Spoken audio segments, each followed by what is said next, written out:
In other big news for you this Tuesday, Trump's proposed 25% tariffs on imports from Canada and Mexico came into effect.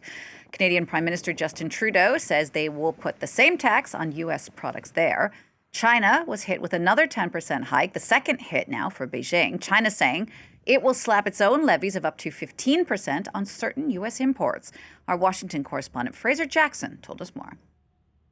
Mexico and Canada are the United States' first and second biggest trading partners, respectively. And the Canadians have vowed that they will match dollar for dollar any tariff which is put in effect. And of course, that tariff now in effect on 25% worth of all goods and 10% on energy as well. I saw an interview with the Premier of Ontario, and Ontario delivers energy to over 1.5 million Americans in that northeastern part of the United States. And he said that he is willing to do whatever it takes to make Americans feel the pain of these tariffs because it's inflicting economic harm on Canada. But it's, of course, going to inflict economic harm also on Americans. Most economists agree that the end user are the people who end up being most hurt by tariffs. And now Donald Trump has slapped 25% on imports from Canada and 25% coming from Mexico as well. Now, the reason for this was to stop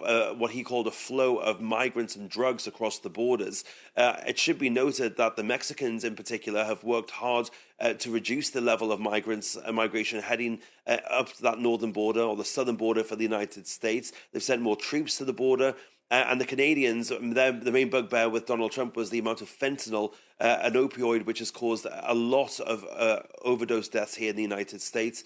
He wanted that to reduce coming across his border, but again, less than 1% of the fentanyl stopped here in the United States has come from Canada. Most of it, indeed, comes from China, the precursors, and then they're assembled and put together and brought across the border from the south or from the north as well. But that is why China has also been slapped with some tariffs as well. So there's going to be a significant bite back here, and economists are bracing themselves for the fallout of these tariffs. And as Donald Trump was announcing these tariffs officially coming into effect on Tuesday night, the markets also reacted and headed down in the red as well, as they reacted negatively to the news of these tariffs coming in.